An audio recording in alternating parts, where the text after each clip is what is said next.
Assalamualaikum warahmatullahi wabarakatuh. Alhamdulillahilladzi arsala rasulahu bil huda wa dinil haqq yazirahu 'ala dini wa kafa bi syahida. Asyhadu an la ilaha illallah wa asyhadu anna Muhammadar rasulullah nabi ba'da ma ba'du. Rabbi sholli sadri wa yassir li amri wa hlul 'uqdatam min lisani yafqahu qawli. Allahumma sholli ala sayyidina Muhammad wa ala ali sayyidina Muhammad kama shallaita ala sayyidina Ibrahim wa ala ali sayyidina Ibrahim wa barik ala sayyidina Muhammad wa ala sayyidina Muhammad kama barakta ala sayyidina Ibrahim wa ala ali sayyidina Ibrahim fil alamin innaka Hamidum Majid. Ya, baik teman-teman, kita lanjutkan lagi ya.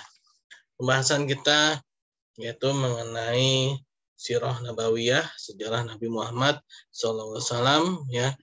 Pada pertemuan yang ke-6 ini kita membahas mengenai sirah nabawiyah ya.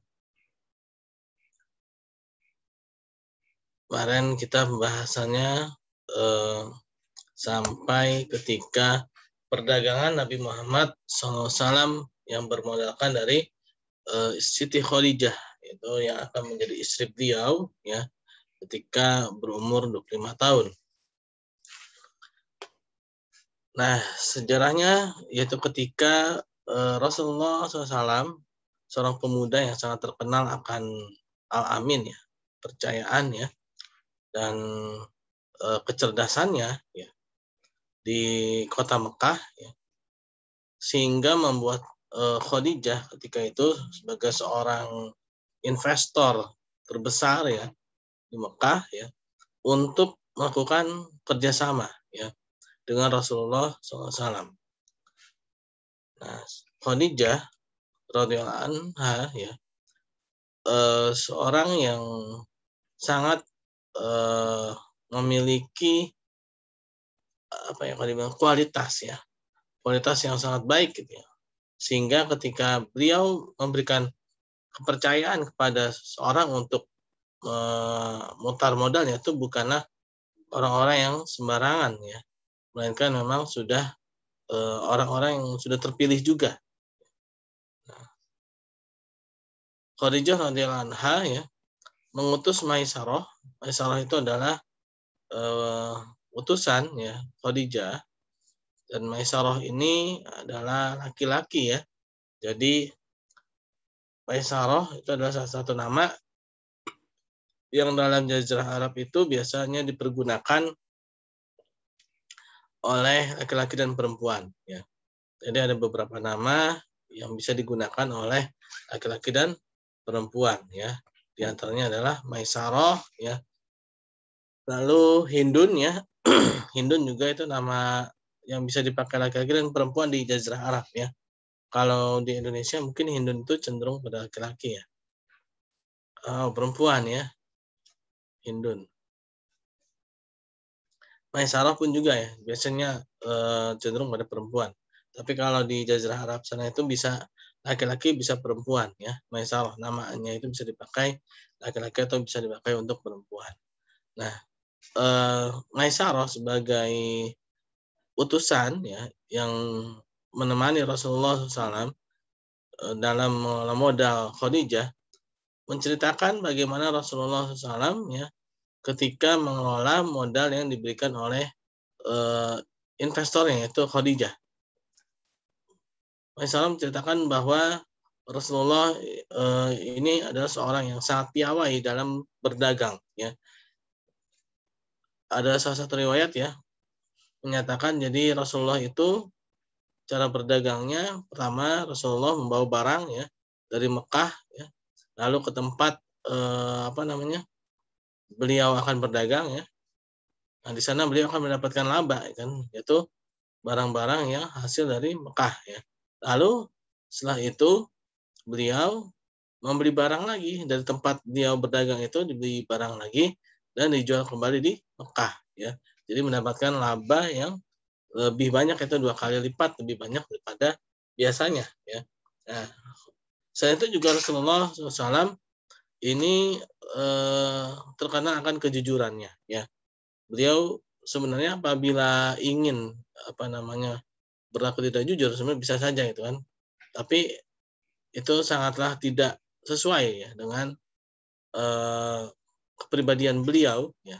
Sangat sesuai dengan kepribadian beliau yang mana beliau adalah al-ma'sum dan juga al-amin ya. Seorang nabi ya, seorang nabi.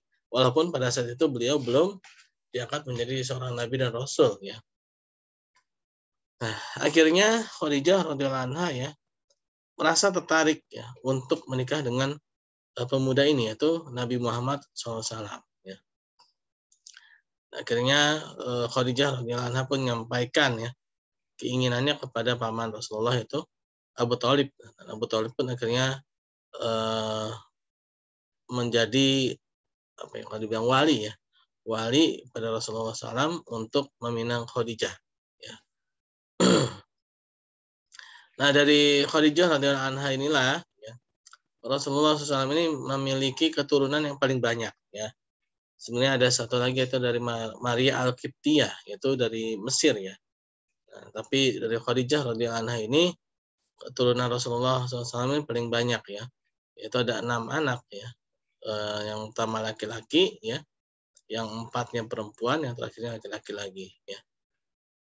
Nah, lalu pada masa-masa ini ya, masa-masa muda Rasulullah SAW, ini ada satu yang cukup terkenal yaitu peristiwa penaruhan batu Hajar Aswad, yaitu ketika Ka'bah ya, Ka'bah itu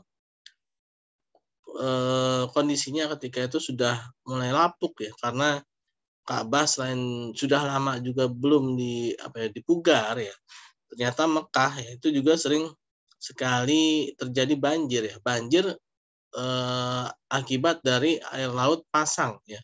Mekah itu posisinya sebenarnya dekat dengan pantai. Nah, jadi kadang ya Mekah itu juga lembah kan, dia lembah, posisinya itu lembah ya.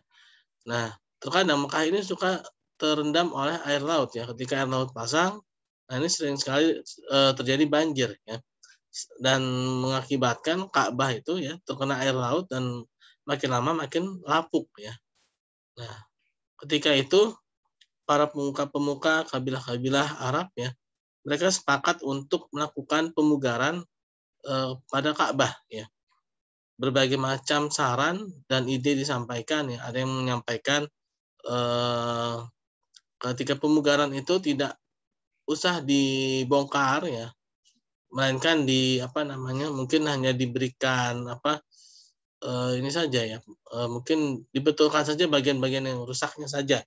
Tapi ada juga yang menyampaikan alangkah lebih baiknya kalau memang kita pugar 100%. Artinya diganti semuanya gitu ya. Akhirnya saran yang diterima adalah dipugar 100%, yaitu Ka'bah benar-benar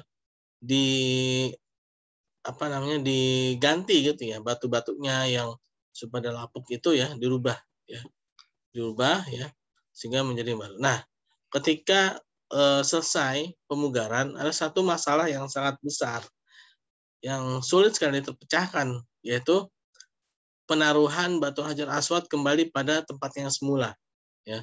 Nah, ini masing-masing dari kabilah berebut ya, masing-masing kelompok suku ya dari Jazirah Arab itu berebut untuk menaruh batu Hajar Aswad kembali pada tempatnya, sampai-sampai ya diriwayatkan bahwa hanya karena itu saja hampir terjadi peperangan ya, karena mereka masing-masing ingin menjadi tokoh yang atau kabilah kelompok yang namanya nanti tercatat sebagai kelompok yang menaruh batu Hajar Aswad kembali kepada tempatnya.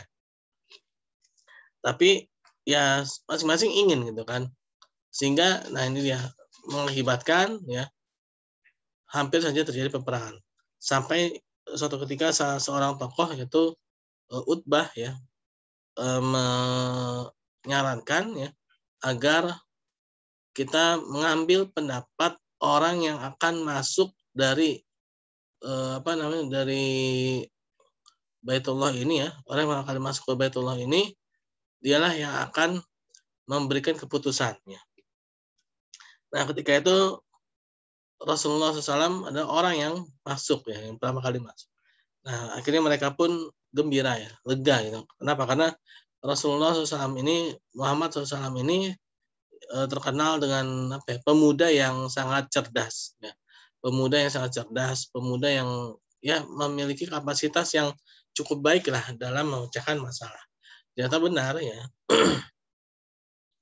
Benar, akhirnya Rasulullah SAW pun memberikan keputusan yang luar biasa ya, ketika proses pengembalian batu Hajar Aswad kembali pada tempatnya. Yaitu beliau membentangkan sorban beliau ya, dan batu Hajar Aswad ditaruh di tengah-tengah ya. Masing-masing kabilah itu suruh untuk memegang pinggir-pinggiran apa namanya sorban beliau ya yang dibentangkan itu, sehingga setiap kabilah itu turut ya berperan serta dalam pemindahan batu Hajar Aswad sampai ketika tempatnya sudah dekat ya, maka Rasulullah yang menaruhnya dan akhirnya peperangan pun tidak terjadi ya. Nah inilah ya sosok seorang pemimpin yang cerdas ya, yang dapat memecahkan masalah, itu ketika seorang pemikirannya mungkin sudah buntu ya, tapi dengan adanya pemimpin ya, seorang pemimpin yang seperti ini, maka tidak terjadi masalah gitu kan. Ini pemimpin yang baik itu seperti ini gitu ya. Pemimpin yang baik itu memang dia harus bisa memecahkan masalah, bukan justru sebaliknya ya, menimbulkan masalah ya. Nah, seorang pemimpin itu memang dia harus bisa mengayomi ya, dia bisa merangkul semua gitu ya. Bukan hanya merangkul golongannya saja, atau dia justru malah menjadi pemecah ya, persatuan ya.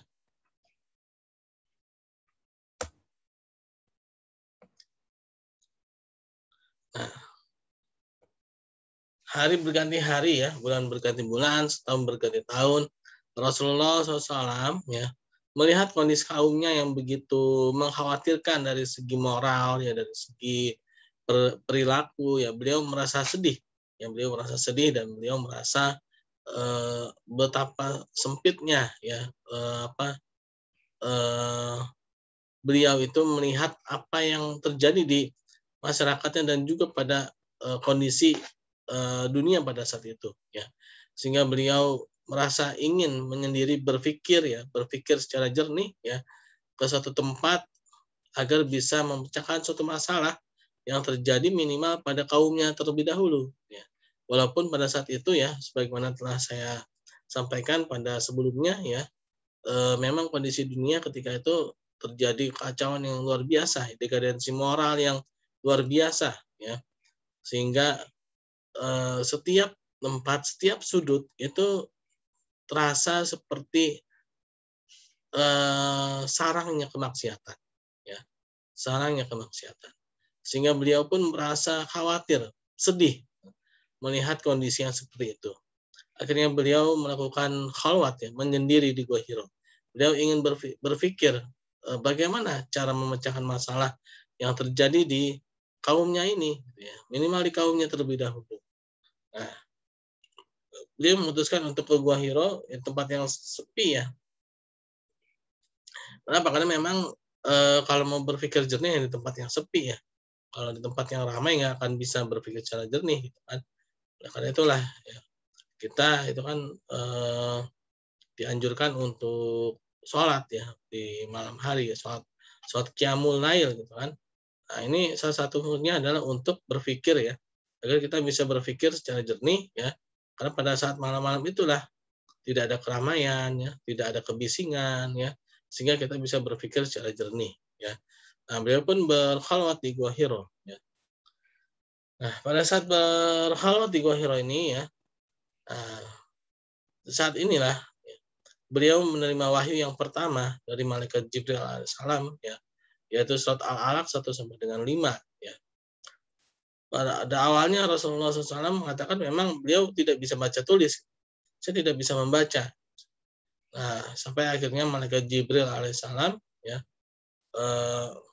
merangkul beliau dengan sangat kuat ya, sampai dikatakan bahwa susah sekali untuk bernafas ya, saking kuatnya rangkulan malaikat Jibril itu ya. Dan akhirnya Rasulullah pun hafal ya dengan apa yang diucapkan oleh malaikat Jibril, yaitu surat Al-Alaq 1 sampai dengan 5 ya. Nah, ketika itu beliau pun pulang ke rumah dalam keadaan gemetar, ya, dengan keadaan ketakutan yang luar biasa, dalam keadaan yang pucat ya, pucat asih ya, karena beliau belum pernah merasakan suatu peristiwa yang belum pernah terjadi di dalam kehidupan beliau ya. Ya seperti kita lah ya, kalau misalkan kita pernah melakukan suatu peristiwa yang belum pernah kita rasakan pasti akan takut ya. Kalau takut, kalau memang itu agak-agak menyeramkan pasti takut kan. Tapi kalau itu menyenangkan ya pasti ya kita senang gitu kan. Nah, di satu sisi beliau takut ya, sangat takut sekali gitu kan dengan apa yang beliau alami. Nah, sampai-sampai beliau mengira ya bahwa beliau telah diganggu oleh makhluk-makhluk lain. Istri beliau yaitu Khadijah radhiyallahu anha mengatakan, tidaklah mungkin ya suamiku ya, wahai suamiku, Anda diganggu oleh makhluk-makhluk lain. Karena Anda itu adalah orang baik yang selalu menyambung tali silaturahim, ya, yang selalu bersedekah, berderma gitu. Tidaklah mungkin orang-orang seperti itu bisa diganggu oleh makhluk-makhluk lain gitu kan. Akhirnya Khadijah radhiyallahu anha pun membawa beliau bertemu dengan Waraqah bin Naufal. Ya. Waraqah bin Naufal ini adalah paman Khadijah radhiyallahu anha. Waraqah bin Naufal ini dia menguasai kitab-kitab terdahulu ya. Kitab-kitab terdahulu nabi-nabi sebelumnya. Dan Waraqah bin Naufal ini pun memberitahukan ya bahwa suamimu ini ya Muhammad SAW ini dia akan menjadi seorang pemimpin yang mana sebelumnya dia akan mendapatkan ujian yang sangat berat ya dari kaumnya, dan bahkan beliau akan diusir dari tempatnya ini sekarang ini. Waraqah bin Naufal, sayangnya Waraqah bin Naufal ini usianya sudah lanjut usia gitu. Dan beliau pun mengatakan seandainya saja saya masih muda ya, pastilah saya akan mengikut beliau, ikut berjuang bersama beliau. Nah, beberapa hari setelah itu ya Waraqah bin Naufal pun wafat ya, meninggal ya. Lalu setelah itu Rasulullah SAW sempat menunggu ya wahyu yang kedua. Nah, ini proses antara wahyu pertama sampai dengan wahyu yang kedua ini Rasulullah sempat mengalami kecemasan. Cemas. Kenapa? Karena Rasulullah satu sisi takut ya ketika bertemu dengan malaikat Jibril, tapi di sisi lain Rasulullah sedih ya. Sedih kenapa? Karena khawatir Allah Subhanahu wa taala ya, Tuhan semesta alam ini mengira khawatir beliau Rasulullah ini tidak siap menerimanya gitu ya. Saya takut mengecewakan. Ya. Nah, tapi di sisi lain takut juga kan. Nah, tapi di lain sisi lagi khawatir ya. Nah, ada rindunya juga, ada rasa rindu untuk mendapatkan wahyu ya, mendapatkan kalam ilahi kan. Rasa yang bercampur baur ya, bahkan sampai-sampai Rasulullah SAW itu ingin ada rasa keinginan untuk lompat dari tempat yang tinggi gitu karena bingung gitu ya. Nah, akhirnya tiba-tiba saja malaikat Jibril alaihissalam muncul ya, muncul di atas langit ya, dan memberikan wahyu yang kedua yaitu surat Al-Mudatsir ya, surat Al-Mudatsir. Nah, pada surat Al-Mudatsir ini Rasulullah SAW dan pengikutnya disuruh untuk melakukan dakwah secara terang-terangan ya.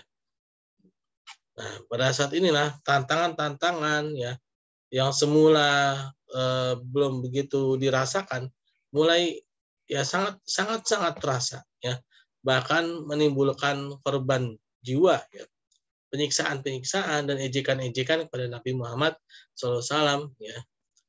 Beliau pernah ditaruh kotoran unta ya ketika sedang sujud ya, kepala beliau ya.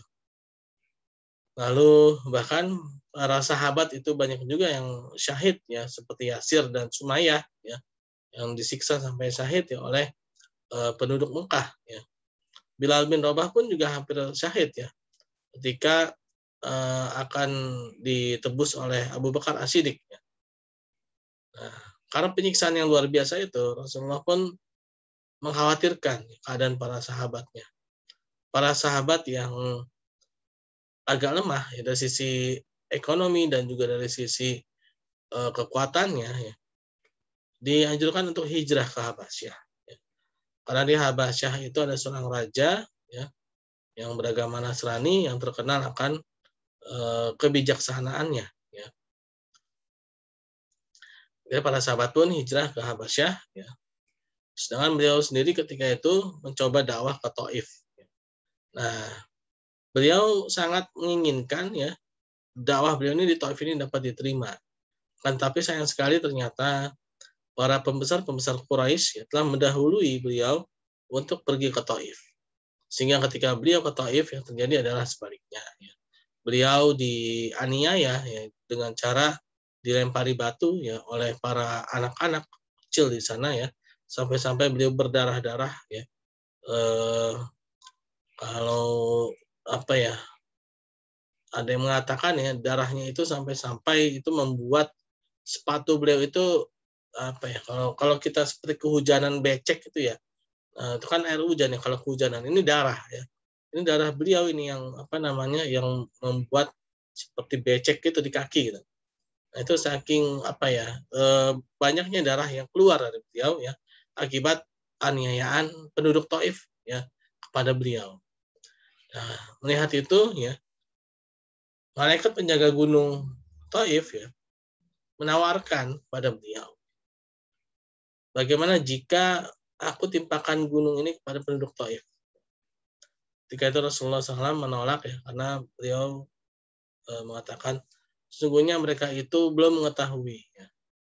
Biarlah nanti dari anak-anak mereka akan apa namanya tumbuh ya menjadi orang-orang yang akan membawa risalah Islam ini. Dan doa beliau itu dikabulkan. Ya.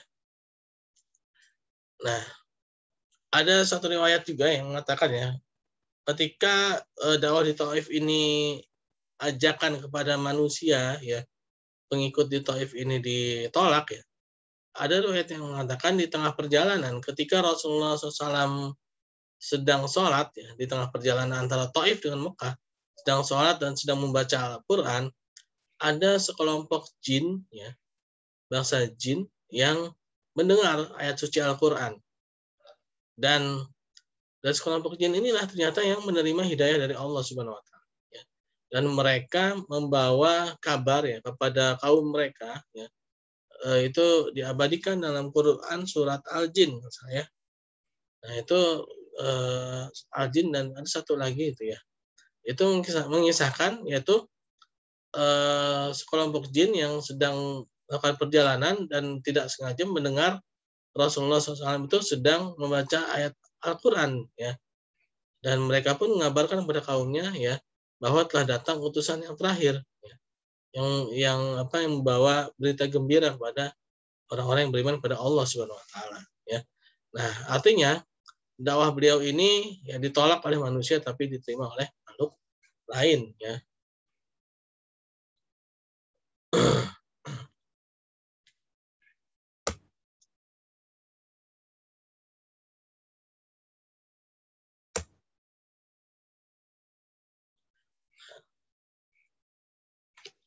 Setelah itu ya hari berganti hari ya, para sahabat pun yang di Habasyah ya, pun mereka juga sebenarnya sangat mengkhawatirkan Rasulullah. Satu sisi mereka mengkhawatirkan Rasulullah, tapi di sisi lain mereka juga dalam bahaya.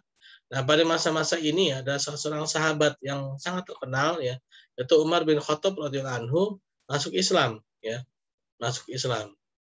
Nah, pada saat inilah ya para sahabat-sahabat yang hijrah di Habasyah ini kembali ke Mekah karena mereka mengira Islam telah diterima secara luas di Mekah. Akan tapi ternyata yang terjadi ya tidak begitu berbeda jauh ya dengan kondisi sebelumnya.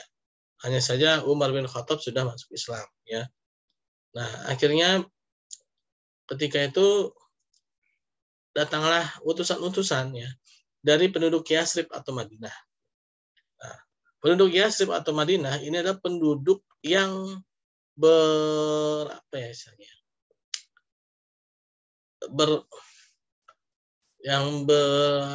satu wilayah dengan Yahudi ya.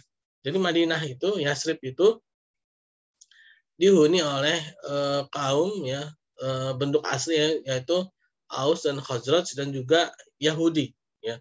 Yahudi Bani Kainuqa ya. Dan juga ada dan yang lainnya juga ya. Nah, Yahudi ini selalu menjadi masalah bagi penduduk asli Madinah. Mereka pun menyadari, tapi mereka sulit sekali untuk mengatasi Yahudi ini. Nah, kenapa? Karena mereka Yahudi ini selalu mengadu domba ya antara dua kaum ini, Aus dan Khazraj ini. Dan sekalinya kompak Aus dan Khazraj ini kompak untuk menghancurkan Yahudi ini. Orang Yahudi ini selalu berdoa, ya, berdoa kepada Allah Subhanahu Wa Taala, ya. Berdoanya itu, ya Allah, dengan nama Nabimu yang terakhir, ya, dengan nama Nabimu yang terakhir, menangkanlah kami. Ya. Setiap kali Yahudi itu berdoa seperti itu, pastilah ujung-ujungnya ya penduduk asli Madinah itu pasti kalah. Dan bahkan orang-orang Yahudi itu selalu mengancam ya kepada penduduk Yasrib ya, yaitu Aus dan Khazraj, mengancam apabila telah datang Nabi yang terakhir, Nabi yang terakhir, kami akan membawa Nabi itu bersama kami dan akan menghancurkan kalian sampai ke akar-akarnya. Itu ancamannya Yahudi terhadap bangsa Aus dan Khazraj. Oleh karena itulah ya, orang Yasrib ini ya, orang Madinah ini, yaitu Aus dan Khazraj ini, begitu mendengar ada seorang Nabi dari Mekah, mereka langsung cepat-cepat mendatangi Nabi tersebut sebelum didahului oleh Yahudi. Ya. Nah, sebelum didahului oleh Yahudi, mereka langsung datang ke Mekah. Ya. Langsung ingin melihat ya utusan Allah tersebut. Nah, akhirnya mereka lah yang yang benar-benar mendapatkan hidayah dari Allah Subhanahu Wa Taala. Ya. Nah, akhirnya terjadilah perjanjian Aqabah ya, Aqabah pertama, Aqabah kedua ya, sampai diutusnya Mus'ab bin Umair ya berdakwah ke Yasrib ke Madinah kurang lebih sekitar 2 tahun ya, sampai akhirnya Madinah menjadi kota yang siap untuk menerima Rasulullah SAW dan para sahabatnya. Nah, begitu Madinah sudah siap ya untuk menerima Rasulullah dan para sahabatnya, Rasulullah dan para sahabatnya pun hijrah ke Madinah. Ya. Nah, beliau ketika hijrah ke Madinah ini pun ya dengan cara yang luar biasa. Kenapa? Karena jarak yang beliau tempuh ini lebih jauh daripada jarak yang biasa ditempuh oleh para sahabat yang lain. Kenapa? Karena beliau memiliki rute jalan yang memutar ya. Jadi Madinah itu posisinya di utara. Jadi beliau itu ke selatan terlebih dahulu, ke Yaman terlebih dahulu. Ya. Dari Yaman barulah beliau ke utara. Ini bayangkan, ini jalan kaki ya. Ini jalan kaki. Jangan bayangkan pakai pesawat terbang ya. Jangan dibayangkan pakai motor, mobil, kereta atau apa gitu kan. Ini jalan kaki ini ya. Nah, bagaimana perjuangan beliau ya. Sudah gitu muter lagi kan, selatan dulu kan, baru ke utara. Ini untuk menghindari pencegatan ya oleh para penduduk Mekah ya. Nah, itulah ya perjuangan beliau ketika hijrah ke Madinah bersama Abu Bakar As-Siddiq radhiyallahu anhu. Nah, beliau pun hijrah ke Madinah ya. Dan di sana ketika sudah sampai ya, singkat cerita ya, beliau pun sampai ke Madinah dan mengganti nama kota Yasrib menjadi Madinah ya. Madinah Al-Munawwarah ya.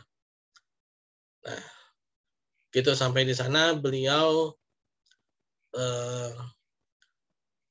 maka itu ingin akan membangun sebuah masjid ya. Ingin membangun sebuah masjid. Tapi sebelumnya beliau harus tinggal dulu di rumah salah seorang penduduk Madinah, yaitu Abu Ayyub Al-Ansari ya. Abu Ayyub Al-Ansari ini adalah seorang sahabat dari Madinah yang nantinya ketika beliau sudah tua ya 80 tahun, ini ternyata beliau semangat jihadnya sangat tinggi ya. Bahkan sampai umur 80 tahun itu beliau itu masih ingin berjihad ya. Nah, di Madinah beliau membuat suatu perjanjian. Itu 3 buah perjanjian.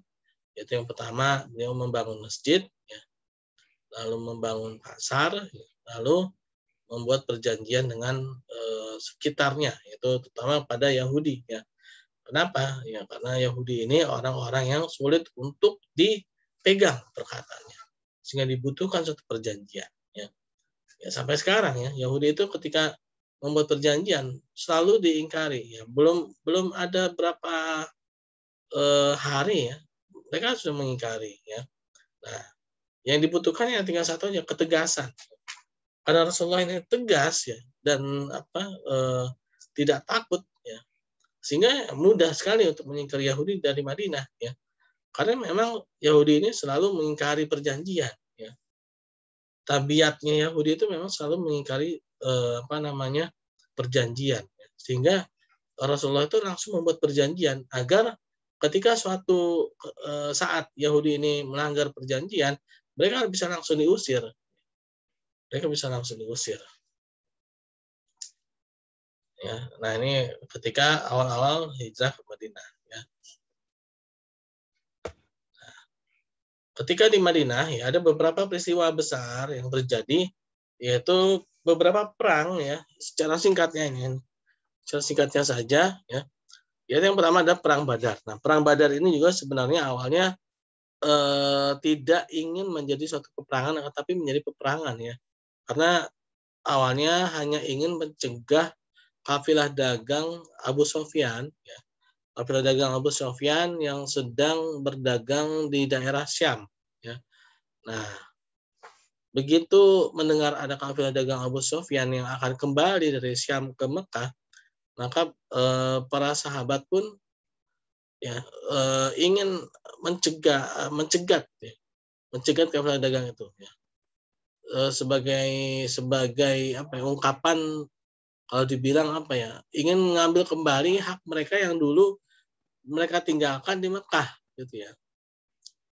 Nah, akan tapi di luar dugaan ya, di luar dugaan ternyata kafilah dagang Abu Sufyan itu sudah bergerak dengan cepat sudah kembali ke Mekah ya. Sudah berhasil melewati Madinah ya. Dan bahkan sudah sampai ke Mekah. Yang terjadi adalah sebaliknya. Justru penduduk Mekah malah menyiapkan pasukan yang sangat besar yaitu 1.000 pasukan ya untuk menyambangi pasukan yang hanya untuk mencegat itu ya sekitar 313 ya atau 315 ya. Nah, ini adalah pasukan sebenarnya bukan untuk pasukan berperang, ini adalah pasukan hanya untuk mencegat kafilah dagang ya. Akhirnya terjadilah ya suatu peperangan yang sebenarnya dari segi jumlah mungkin tidak seimbang ya. Tetapi karena Allah Subhanahu wa taala menolong ya, adanya pertolongan Allah Subhanahu wa taala sehingga kemenangan pun diraih oleh kaum muslimin dan kaum muslimin pun mendapatkan keuntungan yang banyak ya dari perang Badar tersebut ya. Nah, belum beberapa lama ya, perang Badar ini di abad kedua Hijriah ya. Di tahun kedua Hijriah ya. Tahun kedua Hijriah ya. Nah, lalu beberapa tahun kemudian ya. Nah, ini orang-orang kafir Mekah ini masih penasaran. Mereka ingin balas dendam ya terhadap kekalahan yang terjadi di Badar. Nah, pada perang Uhud ini ya, Rasulullah SAW ya awalnya ingin melakukan perang kota. Ya. Perang kota itu jadi tidak keluar dari Madinah. Ya. Jadi menyambangi mereka itu ya di Madinah saja gitu, di dalam kota, gitu, perang dalam kota. Karena sebelumnya juga Rasulullah bermimpi petunjuk dari Allah Subhanahu Wa Taala agar tidak keluar dari Madinah. Intinya itu tidak keluar dari Madinah. Inti dari mimpi beliau itu seperti itu. Akan tapi karena usulan dan inisiatif dan juga rasa rasa keberanian para sahabat yang terutama yang masih muda-muda itu untuk menyambut mereka di Uhud, ya, akhirnya Rasulullah pun menyetujui saran dari para sahabat tersebut, gitu ya. Walaupun ada kisahnya, para sahabat tersebut yang akhirnya mereka sebenarnya ingin kembali menarik saran mereka, gitu ya, agar kalau memang itu petunjuk dari Allah Subhanahu Wa Taala, ya, ya sudah ikuti saja, gitu. Akan tapi ketika itu Rasulullah sudah keburu memakai baju perang dan sudah bersiap-siap untuk menyambut kafir Mekah itu di Uhud, gitu kan. Dan beliau pun sudah apa ya istilahnya apa ya, pantang bagi seorang nabi, gitu ya. Kalau sudah memakai baju perang itu menarik kembali, gitu kan. Akhirnya terjadinya perang Uhud, ya, yaitu di Bukit Uhud. Nah, pada perang Uhud ini ada satu pelajaran yang sangat menarik, yaitu pasukan panah, ya, yang ditaruh oleh Rasulullah SAW di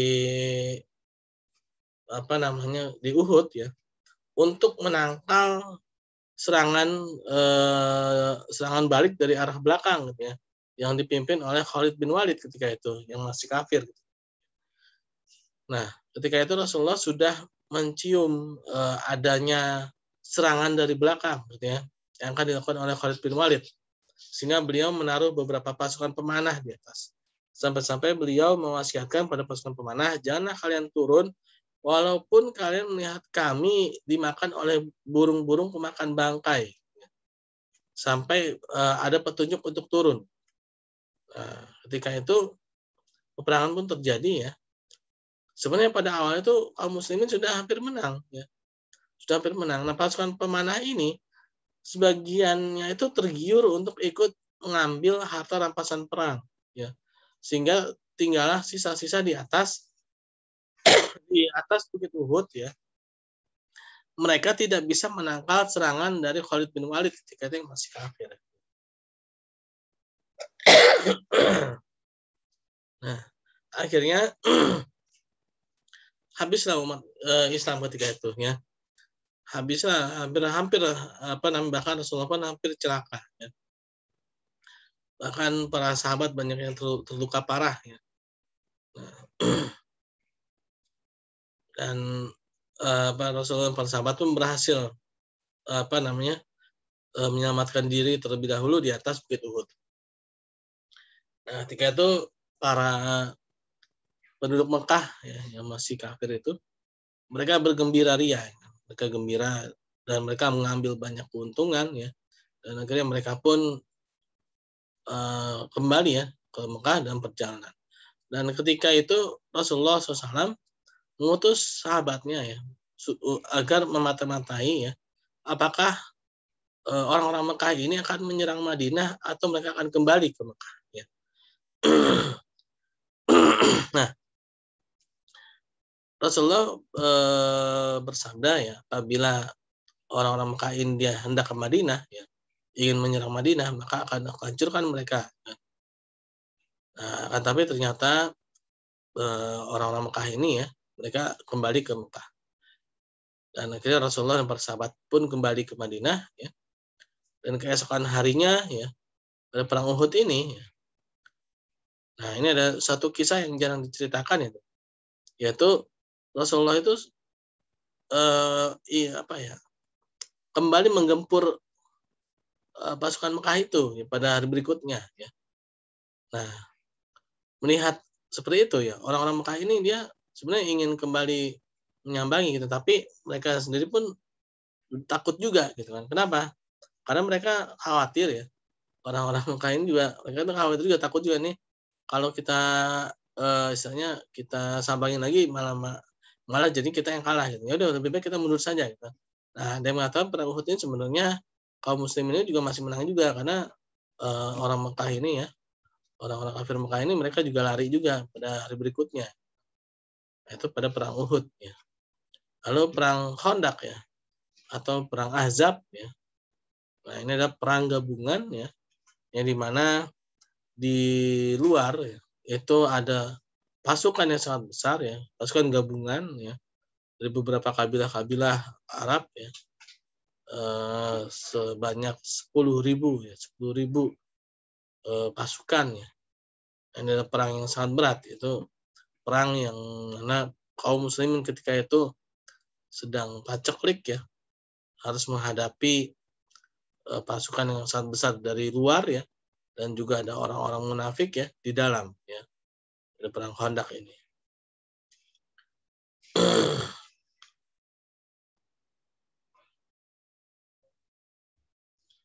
Nah, pada perang Khandaq ini terjadi ya pembuatan parit ya, atas saran dari sahabat Salman Al-Farisi. Yaitu sahabat Rasulullah yang mana beliau berasal dari Persia. Nah, orang Persia ini biasa membuat parit ya ketika sedang berperang. Nah, Salman Al-Farisi mengutarakan pendapatnya ya, karena kalau kita tidak membuat parit ya, ini sangat riskan sekali karena pasukan dari luar sana itu begitu besar, begitu banyak. Kalau kita tidak cegat terlebih dahulu ya, kita buat istilahnya apa ya, jebakan terlebih dahulu parit itu ya di depan, itu akan menyulitkan kita. Akhirnya dibuatlah parit ya, sepanjang 8 km ya. 8 km. Nah, pembuatan parit 8 km itu juga bukan hal yang mudah. Kita jangan bayangkan membuat parit di kondisi seperti di Indonesia itu tanah ya. Kalau tanah itu gampang digali ya, langsung bolong. Kalau digali langsung ya langsung jadi lubang gitu kan. Nah, tapi kalau di sana ya di Jazirah Arab ya, di padang pasir tandus lagi kan, padang pasir tandus, itu ketika digali itu ketiup angin, ketutup lagi galiannya ya. Itu bukan hal yang mudah ketika membuat parit ya di padang pasir yang tandus ya. Kalau membuat parit di tanah seperti di Indonesia itu gampang. Kita tinggal cangkul ya, tinggal cangkul jadi lubang ya, kita panjangin lubangnya jadi parit gitu kan. Tapi kalau di Jazirah Arab di padang pasir yang tandus ketika itu ya, walaupun Arab sekarang ini udah mulai dingin ya, sudah mulai turun salju ya. Ini kondisi sekarang ya. Ini kondisi dulu ya, itu kondisi ketika Arab itu benar-benar masih panas ya, kondisinya masih panas. Dan padang pasirnya juga masih tandus ya. Jadi kalau mereka bikin lubang ya, mereka menggali ya, itu kalau ketiup angin galiannya kan kembali lagi ketutup lagi ya, dan itu berulang-ulang kali ya. Dan itu sejauh 8 km ya. Kita bayangkan ya betapa perjuangannya itu luar biasa sekali. Ya alhamdulillah akhirnya berhasil ya ketika perang Khandaq ya. Pasukan kafir Quraisy itu gagal ya dalam menaklukkan kota Madinah ya. Itu pada perang Khandaq. Perang Khandaq juga merupakan perang yang sangat berat, dan bahkan ada yang mengatakan itu adalah perang yang paling berat yang dihadapi oleh Rasulullah SAW ya.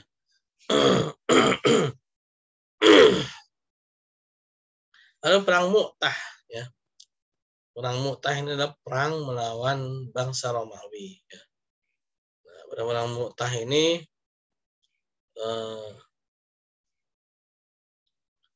orang Romawi ya mencari istilahnya gara-gara ya, mencari mencari gara-gara mereka ya. Yaitu dengan cara membunuh utusan yang diutus oleh Rasulullah ya. Nah, sehingga ketika itu Rasulullah pun dan para sahabat memutuskan untuk melakukan penyerangan ya. Melakukan penyerangan pada perang Mu'tah. Nah, walaupun ketika itu Romawinya juga Romawi yang negara bagiannya ya, perang Mu'tah itu ya, Romawi yang di pusatnya ya. Dan tidak lama kemudian ada penaklukan Mekah ya, yaitu Fatu Makkah. Ini adalah peristiwa yang sangat penting ya. Kenapa? Karena dari sinilah ya kabilah-kabilah Arab itu banyak yang masuk ke Islam ya. Karena Mekah itu adalah simbol ya. Penduduk Mekah, pemimpin Mekah itu adalah simbol dari kekuatan kabilah-kabilah di Jazirah Arab. Kalau simbolnya saja sudah takluk ya tinggal ngikut aja yang lainnya ya. Tinggal ngikut aja. Nah, ini terjadi pada tahun ke-8 Hijriah ya. Tahun ke-8 Hijriah. Rasulullah SAW membawa pasukan kurang lebih pada saat itu 10.000 ya, pasukan dari Madinah. Pasukan dari Madinah 10.000 ya. Nah, tinggal satu kabilah lagi, yaitu kabilah Bani Sakif ya, yaitu penduduk Taif ya. Nah, yang belum masuk Islam, dan bahkan mereka mengancam untuk melakukan penyerangan terhadap orang Islam yang di Mekah. Nah, melihat seperti itu, Rasulullah SAW ya, mempertimbangkan daripada diserang, lebih baik kita menyerang terlebih dahulu. Kenapa? Karena kalau kita diserang ya, penduduk Mekah yang baru masuk Islam ini sangat rentan ya, mereka bisa kembali dalam kekafiran mereka. Kalau kita yang serang terlebih dahulu ya, mereka akan yang terjadi adalah sebaliknya. Dan itu pun juga ternyata ketika perang Hunain ya, itu banyak juga ya para penduduk Mekah yang imannya masih lemah itu mengatakan hal-hal yang tidak pantas gitu ya, ketika perang Hunain ya. Ketika perang Hunain itu kaum muslimin hampir kalah ya. Kaum muslimin hampir kalah, dan akhirnya Allah Subhanahu wa taala menolong ya. Turunlah pertolongan Allah Subhanahu wa taala, dan akhirnya kaum muslimin pun ya singkat cerita menang lah ya pada perang Hunain ya.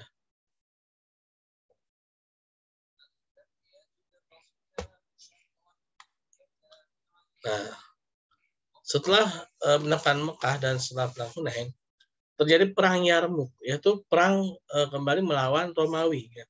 Nah, pada perang Yarmuk ini memang Romawi mulai merasa ada kekuatan baru, yaitu Islam ya, yang bisa mengancam mereka ya. Sehingga Romawi pun ingin melakukan penyerangan ya. Nah, karena Romawi ingin melakukan penyerangan, maka Rasulullah SAW dan para sahabatnya memilih untuk lebih menyerang terlebih dahulu ya.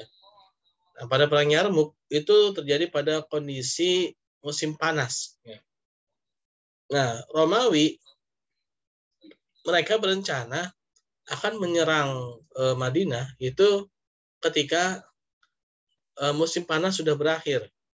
Kenapa? Karena mereka ya takut lah ya. Orang Romawi itu mereka merasa ya masa dalam kondisi seperti ini harus berperang gitu kan. Nah, mereka menyiapkan begitu banyak dana, ya, begitu banyak makanan ya ketika saat itu gitu kan. Nah, di lain pihak ya kaum muslimin ketika itu sedang masa-masanya untuk panen gitu. Nah, sehingga ini suatu apa ya, tantangan juga ya. Masa-masanya panen kurma. Nah, tapi karena perintah dari Rasulullah, mereka pun akhirnya sami'na wa ata'na. Nah, mereka akhirnya bersama Rasulullah ke Yarmuk ya untuk menyerang Romawi. Romawi yang ketika itu sedang terlena ya dengan fasilitas-fasilitas dari negara mereka ya. Nah, mereka kaget gitu. Ini kaum muslimin luar biasa ini ya. Panas-panas gini nyerang kita gitu. Jadi mereka pun kabur ya, mereka lari. Nah, setelah itu yang terakhir adalah haji wada, itu haji terakhir. Pada haji wada ini Rasulullah berpesan ya bahwa pada hari ini adalah khutbah beliau yang terakhir. Khutbah beliau yang terakhir ya. Pada hari ini telah aku sampaikan ya pada kalian semua, apakah kalian menjadi saksi ya bahwa aku telah menyampaikan gitu bahwa pada tanah yang haram ini ya, pada waktu yang haram ini gitu kan, sungguhnya aku telah menyampaikan ya bahwa tidak ada Tuhan melainkan Allah Subhanahu wa taala ya, dan berwasiat ya agar kembali kepada kitabullah dan sunnahnya apabila ada suatu masalah ya, ada dua wasiat ya, apabila kalian ditimpa suatu ujian ya, maka kembali pada dua ini, yaitu Al-Quran dan Sunnah. Itu adalah wasiat Rasulullah ketika haji wada.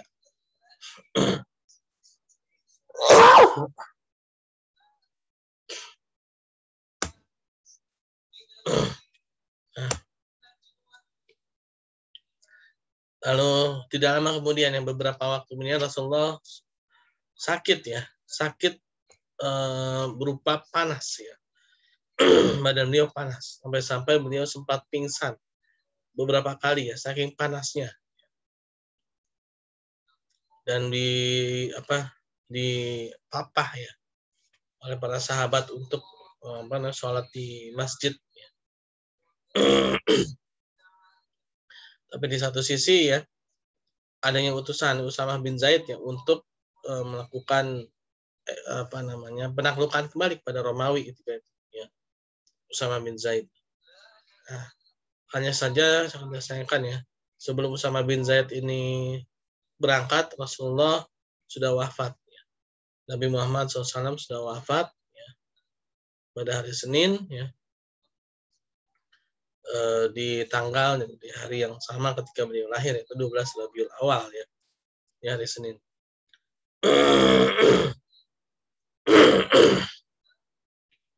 Ya, demikianlah ya sedikit penjelasan mengenai Sirah Nabawiyah pada sesi yang kedua ini ya. Semoga kita semua mendapatkan pemahaman ya dari sirah ini dan kita dapat mengikuti jejak beliau. Amin ya rabbal alamin. Ya, terima kasih atas perhatiannya. Assalamualaikum warahmatullahi wabarakatuh. Kita tutup dengan doa subhanakallahumma bihamdika, subhanakallahumma bihamdika, asyhadu an la ilaha illa anta, astaghfiruka wa atubu ilaik.